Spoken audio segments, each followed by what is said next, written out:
1 Samuel 17:34 to 35. But David told him, "Your Majesty, I take care of my father's sheep. And when one of them is dragged off by a lion or a bear, I go after it and beat the wild animal until it lets the sheep go. If the wild animal turns and attacks me, I grab it by the throat and kill it." David was a shepherd and a good one. As a shepherd, he protected his sheep. Ang ating pag-aaral ngayon, pinamagatan natin, when walking through your dark valley. Father, we ask for a message that's simple, that you could understand and apply in our lives right now. We ask you, Lord, to be our speaker, our preacher, our teacher, healer.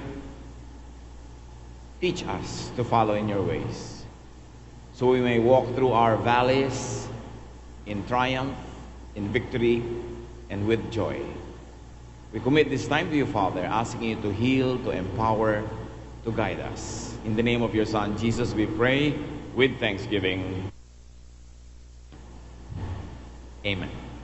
When walking through your dark valley, David knew a good shepherd's heart because he was a good shepherd. And David knew a good shepherd's love for his sheep. Ang kausap niya sa ating binasang verse ay si King Saul.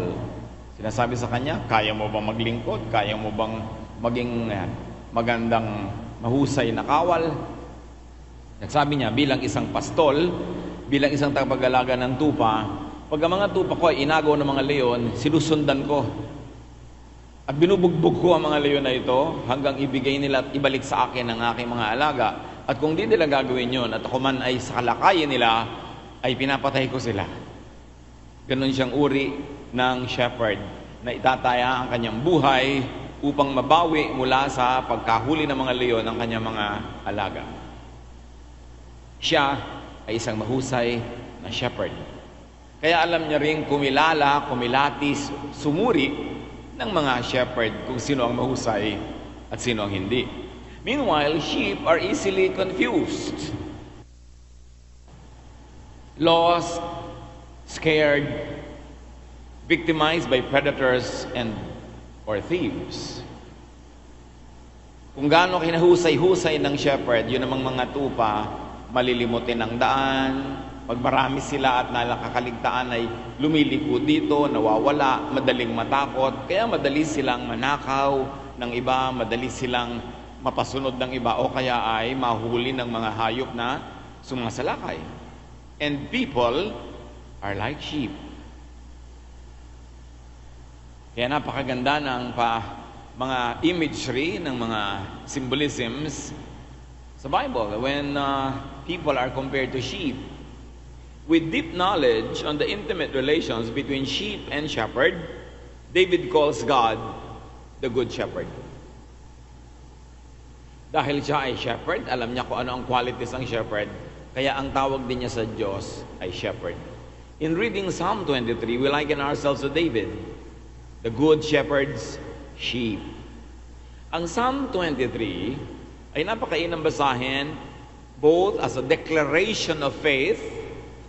This is what I believe about God, the Good Shepherd.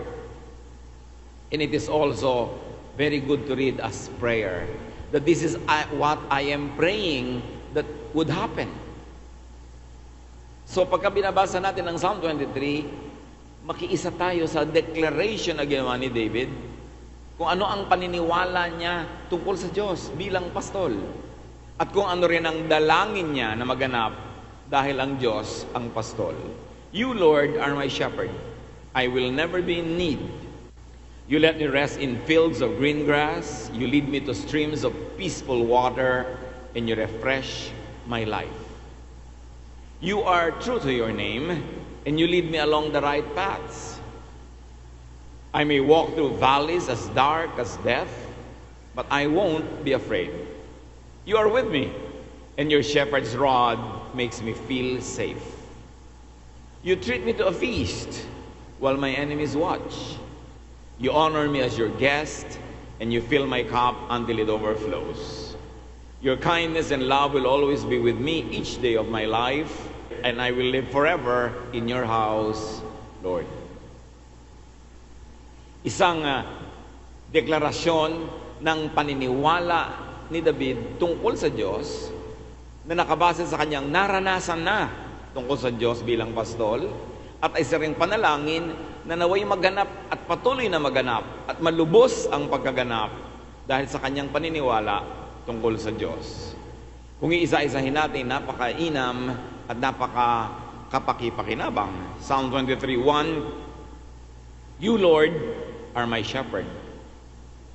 At dahil nga tayo ang tumatayo ngayon sa posisyon ni David, we take his position.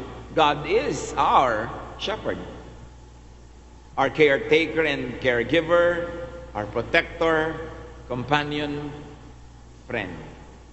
Lahat na nangahanapin mong relasyon. Wala nang mas magiging close relation kesa sa shepherd at sheep.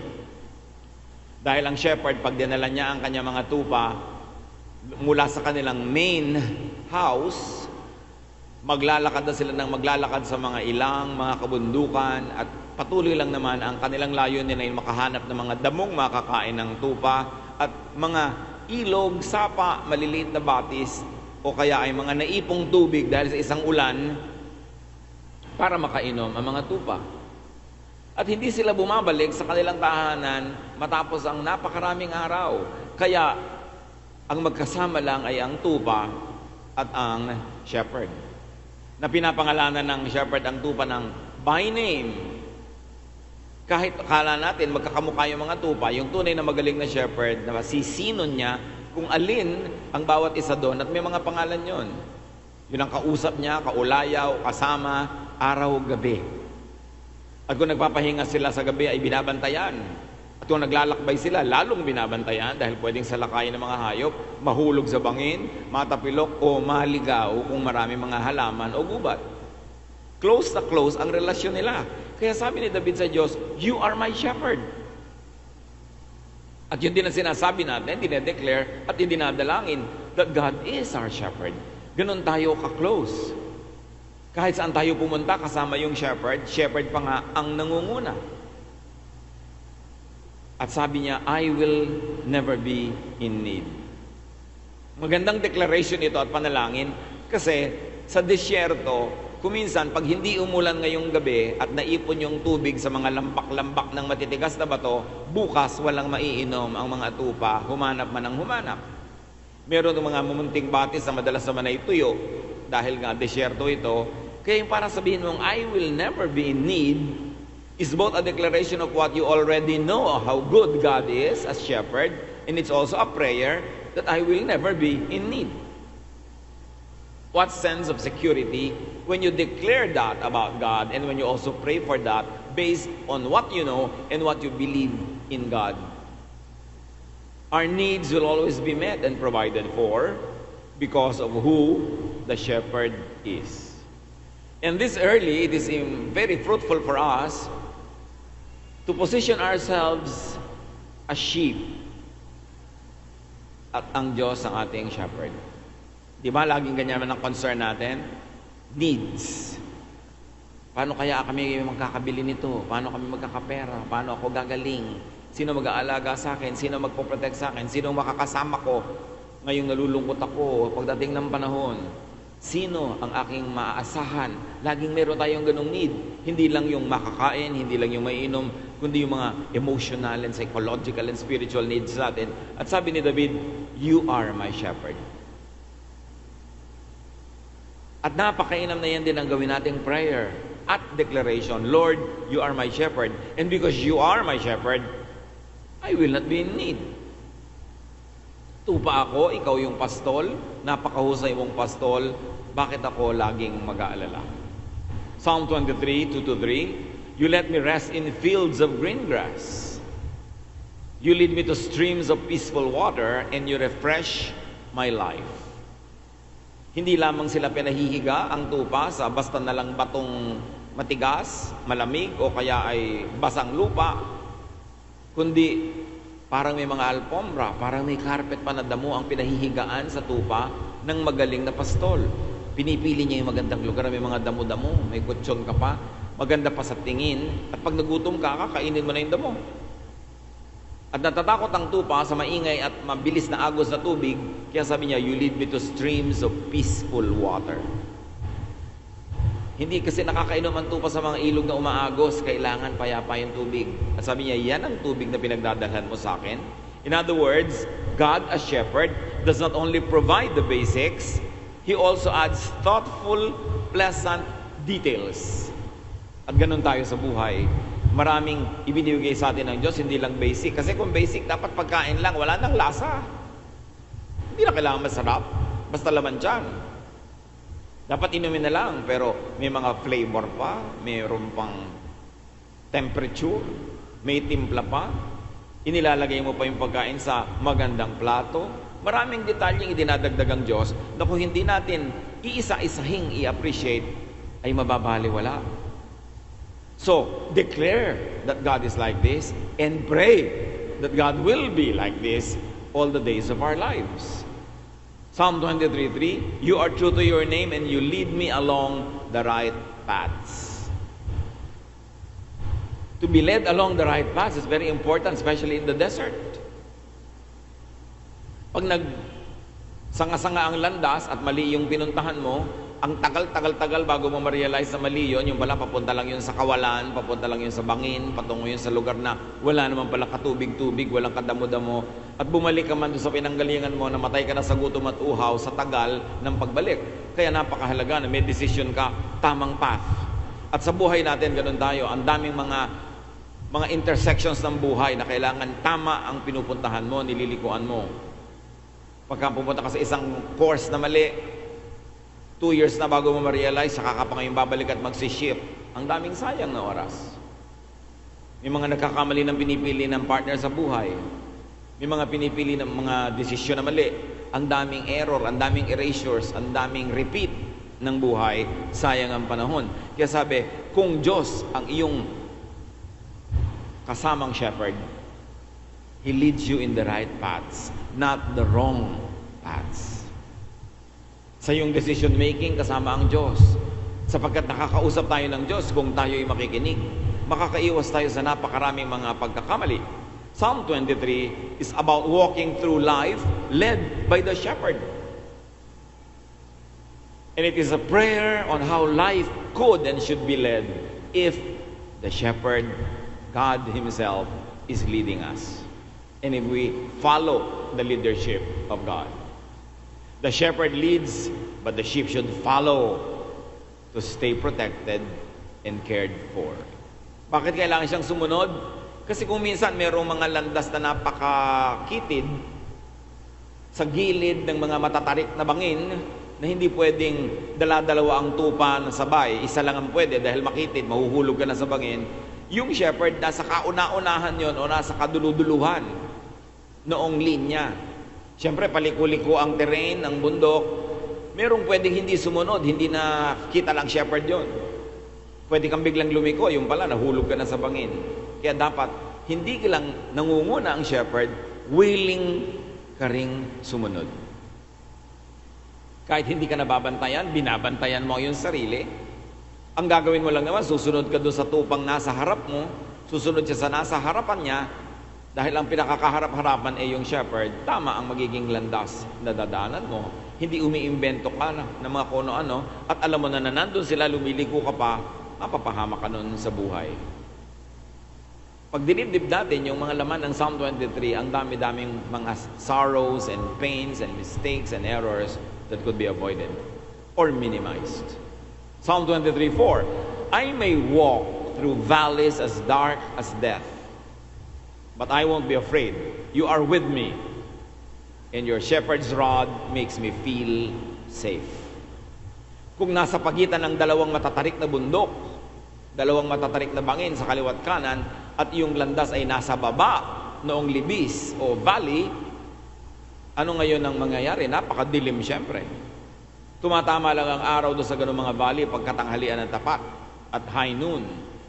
But other than that, madilim. At ito yung dinidescribe.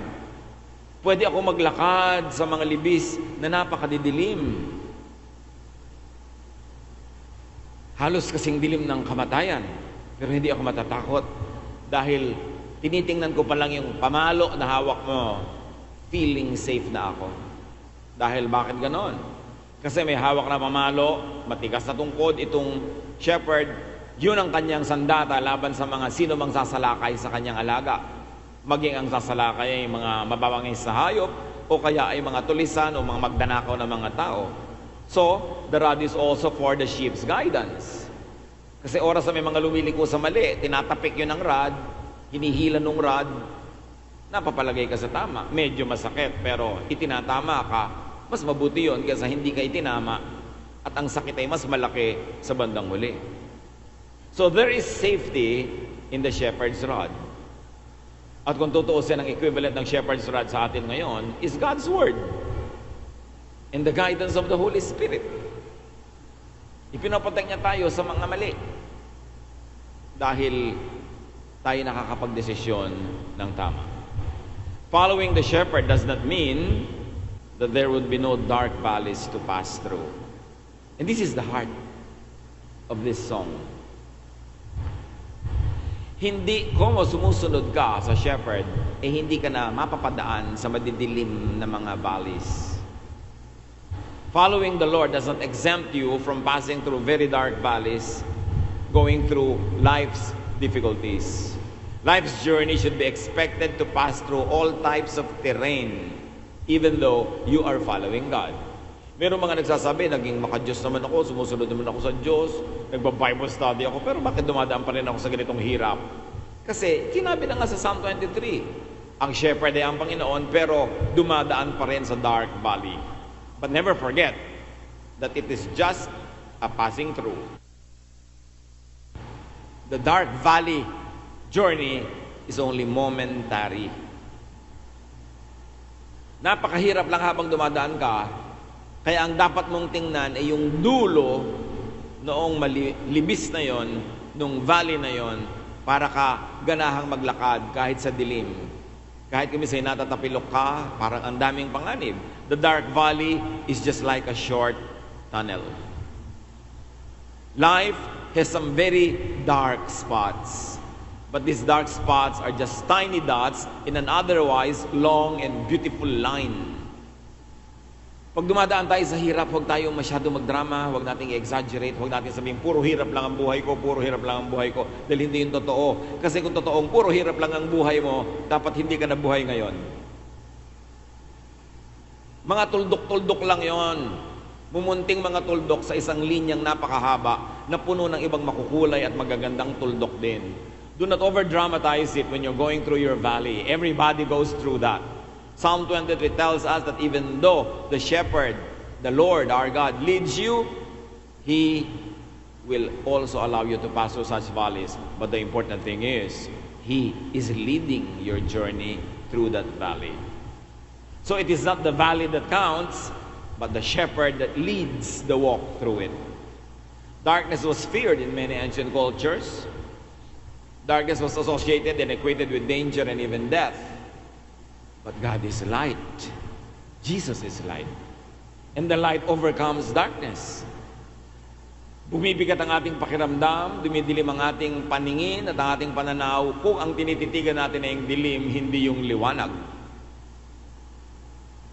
Not being afraid, not surrendering to fear, when walking through your valley, is a conscious decision based on solid knowledge and faith. Makakalampas ka lang, kapatid, sa madidilim na bahagi ng iyong buhay na hindi natatakot o konti lang yung takot, hindi sumusuko sa takot, kung matino, malinaw at matibay mong pinagpapasyahan na hindi ka matatakot dahil kilala mo kung sinong nangunguna sa iyong buhay, kilala mo kung sino ang shepherd at siya ay mabuti, siya ay mahusay at minamahal ka niya at siya ay matagumpay.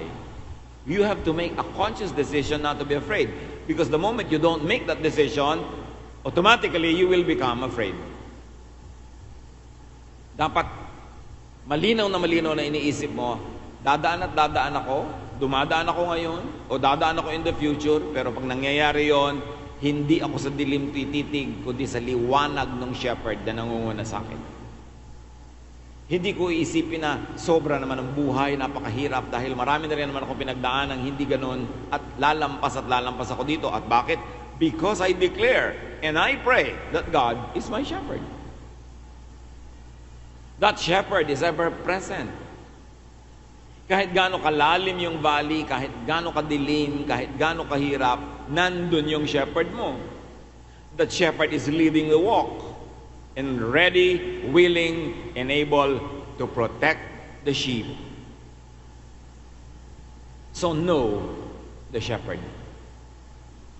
Yan ang malaking nag-aalis at nagbabawas ng takot sa buhay pag kilala mo kung sino ang iyong pastol, kilala mo kung sino ang sinusundan mo, at alam mo kung ano ang dapat mong sundan. Forgetting this, focusing on darkness, will scare the sheep.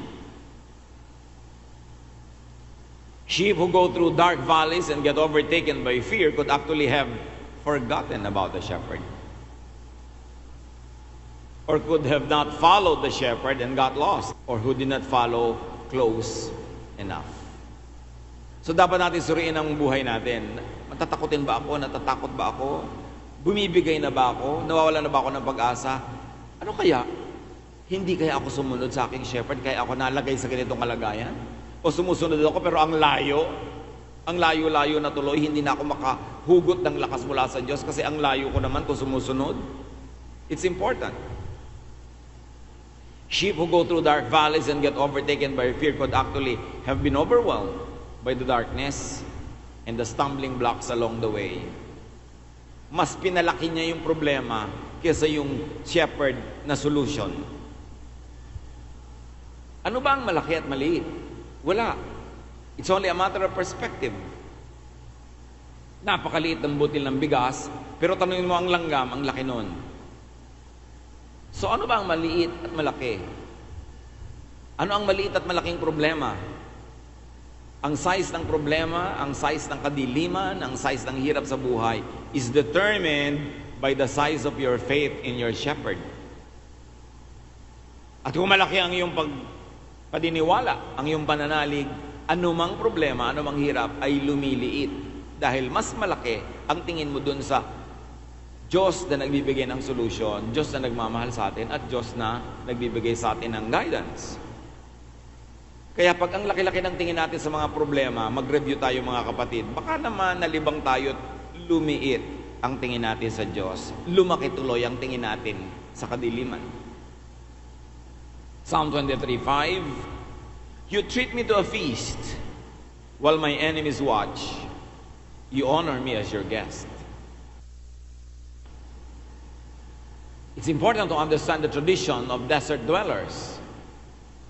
Pagka ikay naglalakbay sa disyerto at ikaw ay inalok ng isang taga roon na kumain sa kanyang tent, at doon naman kayo kakain sa labas ng tent, hindi sa loob, kitang-kita ng ilang mga dumaraan, ng mga taga-roon din na ikay bisita niya, hindi kanila pwedeng galawin, pagsamantalahan, salakayin, patayin.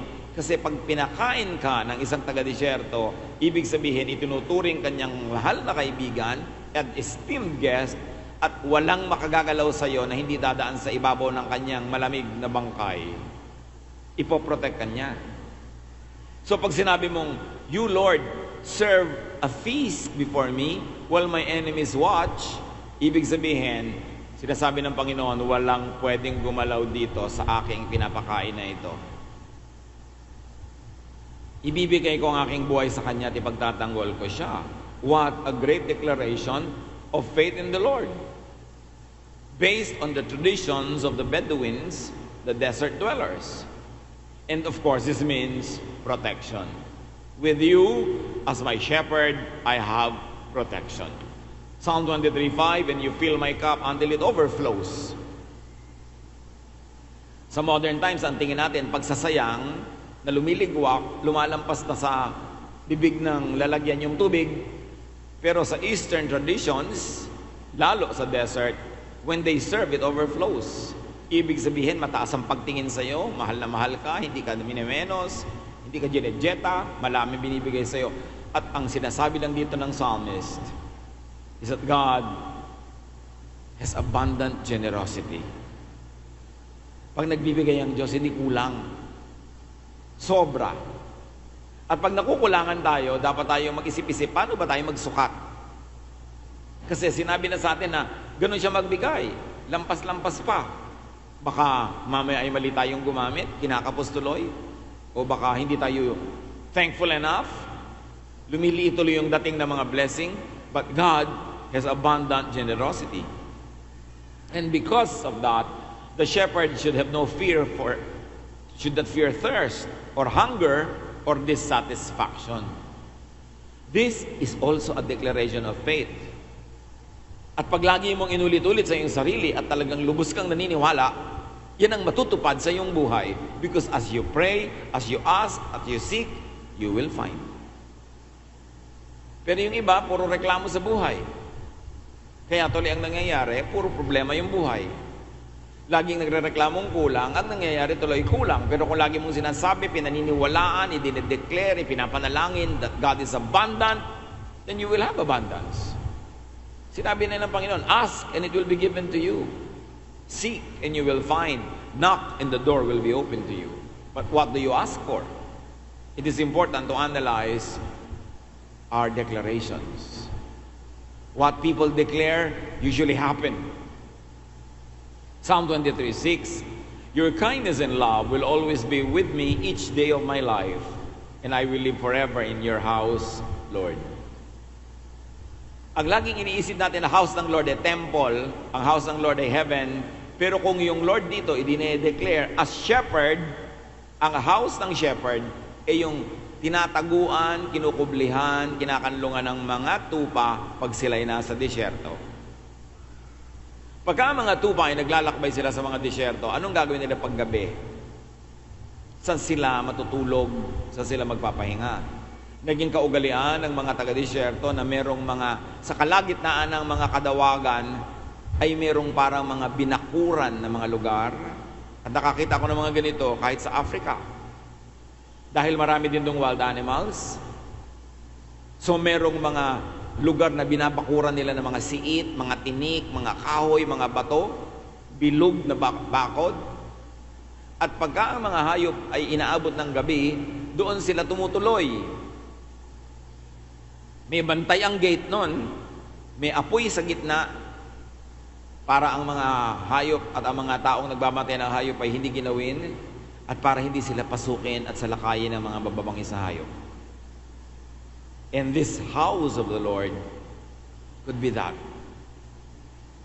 Na ito ay sanctuary, a safe house. Isang lugar na pwede mong puntahan na pwede kang mapanatag na matulog dahil hindi mo iniisip na habang nakahiga kay baka may kumagat sa iyo at kainin ka. Because you feel safe. At sabi, I will live in the house of the Lord forever.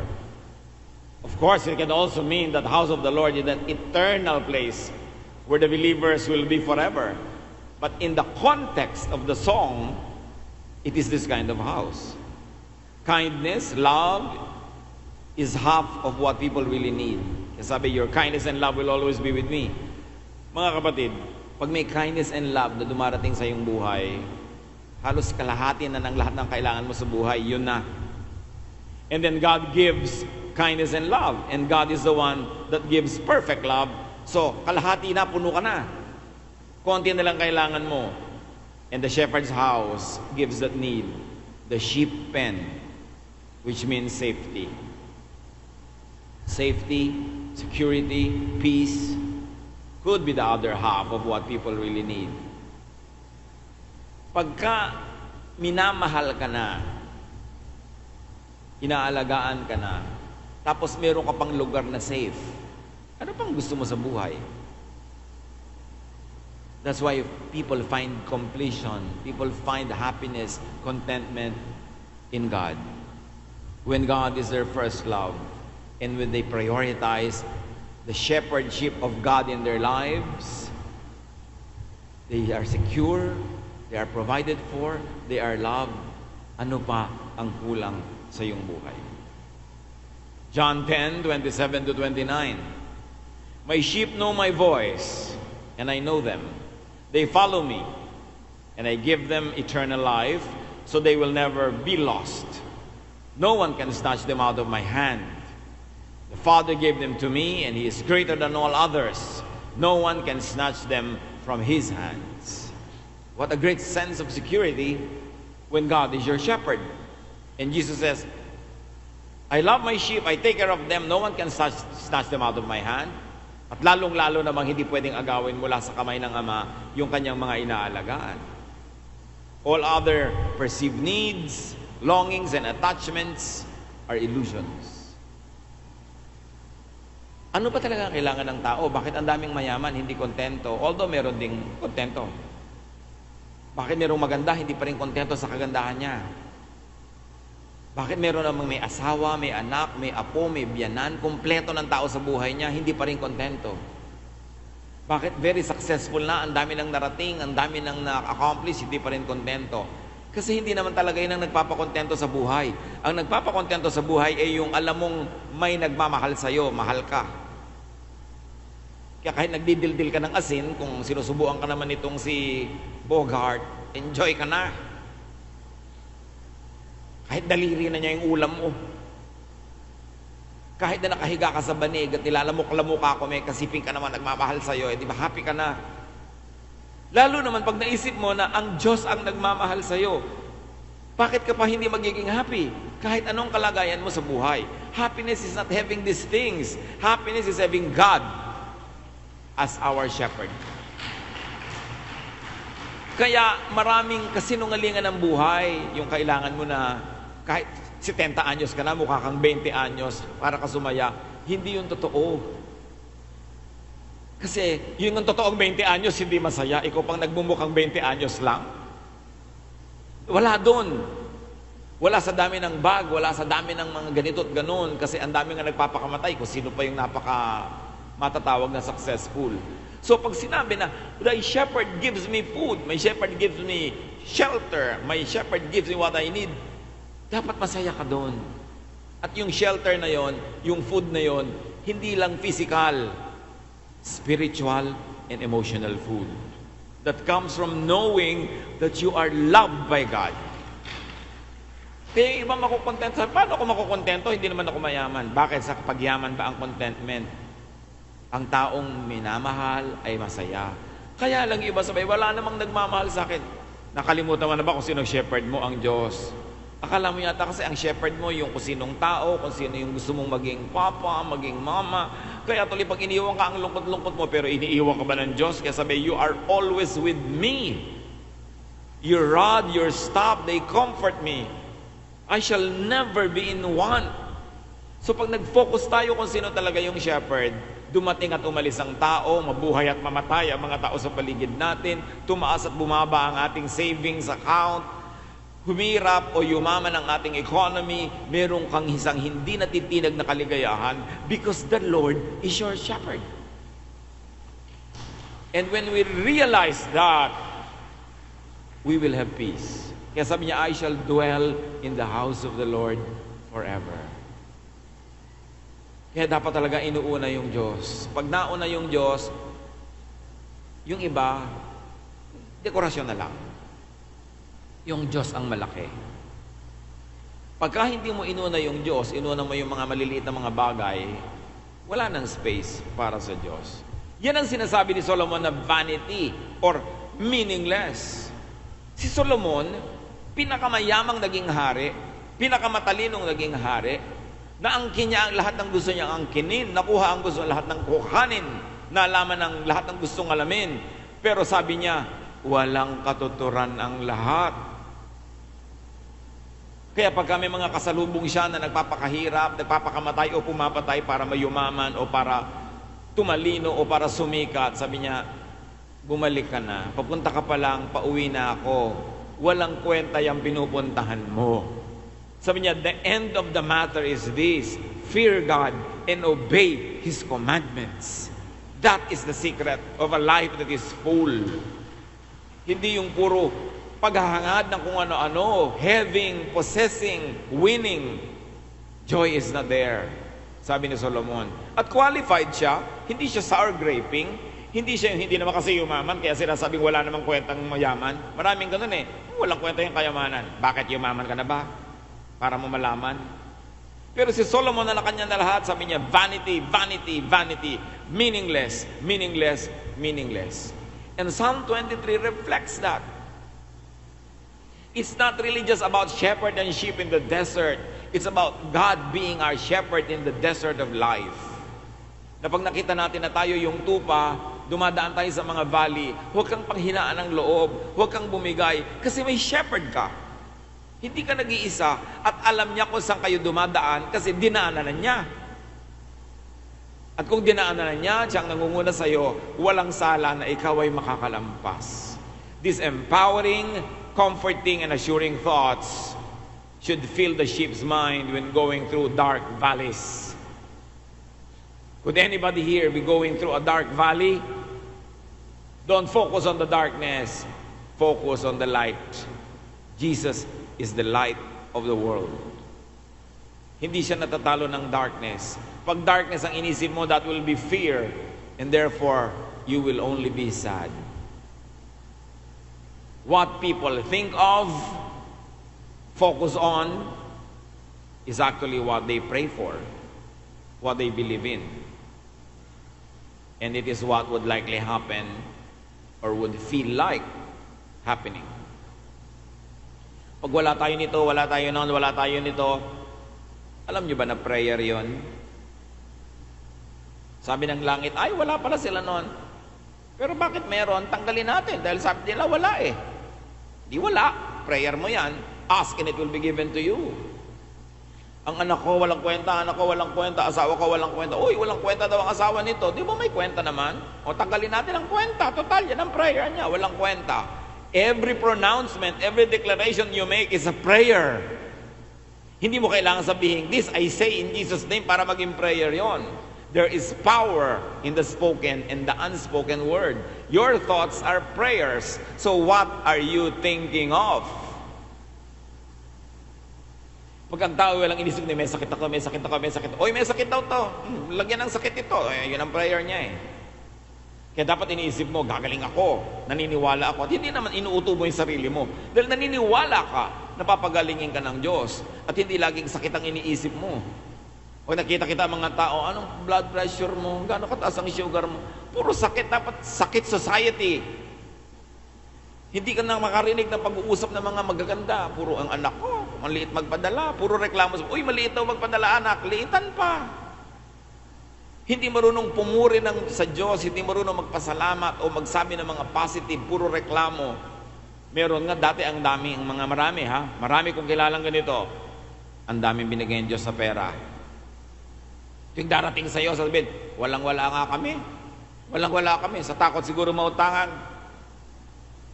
Nawawala talaga yung pera. Naghihirap talaga. Sabi ka ng sabi eh. Prayer yun. Ipinangako ng Diyos, when you ask, you will receive. So watch your language. Watch your thoughts. Nakakarating sa langit. Akala ba natin yung prayer, yung formula lang? Ang action mo, ang body language mo, hindi mo kailangang lumuhod para mag-pray. Yung itsura ng katawan mo, prayer yan. Everything is spiritual. Kaya pag luminya tayo sa ganung mga spiritual paths of blessings, you will walk through the valley of the shadow of death and fear no evil. Matthew 21:22. If you have faith when you pray, you will be given whatever you ask for. That's why we should stop cursing our nation. Kasi yun ang nagiging prayer ng nation. May mga magtitipon-tipon pa daw na mahilig magdasal sa Luneta, sa Quezon Memorial Circle, magpe-pray. Isang araw lang yun. Pero araw-araw, ang mga tao, ang mga prayer, ay, only in the Philippines, ay, ang bansa natin, ay, ang mga Pilipino, puro reklamo, puro paninira sa mga sarili natin. Yun ang laging paulit-ulit na nagaganap. You should stop cursing your nation and start blessing the Philippines with your words. Hindi puro negative. Paghanap kayo ng mapupuri sa Pilipino, hindi puro ang hinahanap lang yung mga kapintasan. Ganon din, ang biyanan ko, ganito, ganon. Nagkakaganon. Uy, ganon daw ang biyanan nito. Gawing ganon. Prayer niya yun eh. Piliin natin ang ating mga salita. Hindi natin nare-realize that because we were created in God's image, when we speak, we have that little power of God's speech. And God said, let there be light, and there was light. When God speaks, it happens. And we were created in God's image, and we have the Spirit of God in us. Pero mali ang paggamit natin sa power of speech. Bless. Kaya sabi, don't curse, bless. So that everything will change. Para mo baguhin ang isang material thing, para mo baguhin ang isang physical occurrence, baguhin mo muna sa isip mo ang pananaw mo doon. It is a spiritual process. Kaya sabi, our battle is not against flesh and blood, it's against principalities in the air, meaning everything happens in the realm of thought. And prayer is thought. Kaya marami mga tao, pag positive thinker, positive talaga yung nangyayari sa buhay nila. Ang hirap nung kasama mo sa biyahe, naku, masisiraan siguro tayo. Naku, ma-aksidente siguro tayo. Bumaba ka nga. Diba? Mangyayari yan kasi sinasabi mo. Kasi malas ang buhay. Kaya nagkakamda, malas ka, according sa iyong paniniwala. Ginaganyan mo yung buhay mo. Bless your life. Life will bless you. Kaya sabi, when walking through your dark valley, do not focus on the darkness. Focus on God's light, who is Jesus. John 8:12, once again Jesus spoke to the people. This time he said, I am the light of the world. Follow me, and you won't be walking in the dark. You will have the light that gives life. So pag si Jesus ang shepherd mo, naglalakad ka sa darkness, sasabihin ng katabi mo, ang dilim naman, sabi mo, bakit madilim? Nandito si Jesus. Jesus is light. Illusion mo lang ang darkness. The real thing is that it is light and lighted up. So do not fear. Only believe in God's love and deliverance. Kahit nga sa pagpapagamot, kailangan maniwala ka sa doktor mo. Pag nandun yung doktor, tumalikod lang, sasabihin nung nanay mo, ano man doktor to, mukhang sepulturero. Na hindi kayo gagaling kung ang tingin nyo sa doktor nyo, kasi kamatayan. Kailangan yung attitude nyo. That's why you should also inspire people to believe. Mark 5:36, overhearing what they said, Jesus told him, don't be afraid, just believe. Whenever you are afraid, isipin nyo sabi ni Jesus, don't be afraid, just believe. No, I don't want to believe, I want to be afraid. Ay, bahala ka sa buhay mo. Sige, takutin mo sarili mo, takutin mo yung mga katabi mo. Pero ano mangyayari sa'yo? It's your choice. Focus on what David, a shepherd himself, advises sheep. Think about the shepherd and his rod. Think about your status as the shepherd's protectorate. Dahil shepherd ka, ang Panginoon, sheep ka, papel niyang mag-protect sa'yo. Kaya pwede kang magpahinga. And think about the shepherd's past, present, future, and eternal generosity. Huwag mong sasabihing mahirap ang buhay lagi. Kasi kung talagang ang lagi, at totoo yan, di dapat patay ka na. So, isipin nyo yung past performance ng Diyos, present performance, and it is a promise of the future performance. The shepherd's house of safety, abundance, and rest, not only in far-off eternity, but also in present and the immediate future. Yung pangako na pahinga, yung pangako na protection, yung house of the Lord, hindi lang yan sa future. Nandyan ito yung ngayon. Nandito. Tingnan mo lang. Because if you have faith, you will see. Faith is the conviction of things not seen, the evidence of things hoped for. It is important. Psalm 23:6, your kindness and love will always be with me each day of my life. And I will live forever in your house, Lord. Sabi ng Panginoong Jesus sa John 14:2, there are many rooms in my Father's house. I wouldn't tell you this unless it was true. I am going there to prepare a place for each of you. But that house in eternity already has extensions, embassies, halfway houses, safe houses, houses of refuge here. And the Spirit of the Lord is in the hearts of His sheep. With the shepherd leading the way, the arduous walk in the dark valley is just for a while. It's not going to be for long. And would surely end up in the house of the Lord. John 10:11, I am the good shepherd, Jesus says, and the good shepherd gives up his life for his sheep. Nagawa na niya yon. Secure ang kanyang mga anak. Huwag makinig sa illusions and delusions. Focus on truth. Jesus is truth. Do not think of the dark valley. Think of the brilliant light, who is Jesus. Father, sino man sa amin ngayon dumaraan sa mga pagsubok ng buhay, sa hirap, kumisan ay kakapusan o kawalan ng pag-asa, parang nasa dead end, mga kabiguan, frustrations, bitterness. Lahat ng mga hirap na ito, Lord, turuan mo kami mag-focus sa inyo. You have taken us this far and you will never abandon us. This is our declaration and this is our prayer as well. Turuan mo kami, Panginoon, to focus on the right things, to focus on you as our shepherd. Dalangin namin, maibsan nawa agad ang mga paghihirap na iyong mga anak. At kung meron man dumadaan sa sobrang dilim, nawa, Panginoon, ayon sa iyong magandang kalooban, ay matapos na ito agad at nang makahinga na, makapagpahinga, at sumaya ang iyong mga anak. At kung di man, at kung dumadaan pa man dito, pasayahin mo kami, Panginoon. Bigyan mo kami ng kasiyahan sa katotohanan that you are our shepherd. Na wala kaming dinadaanan ngayon na hindi mo dinaanan na. Sa katunayan ay nung dumaan ka sa dinadaanan namin ngayon ay may pasan ka pang krus, Panginoon Jesus, para sa amin. Turuan niyo kami magtiwala. Turuan niyo kaming palitan ng pag-iisip ng mga masyadong madilim at nakapagpapalungkot. Teach us to change our thoughts and turn our thoughts into beautiful, powerful prayers of thanksgiving, prayers of faith. Mga kapatid, pagbulay-bulayan sa mandali ang mga ito, i-apply sa buhay and enjoy being the sheep of our shepherd, the Lord Jesus.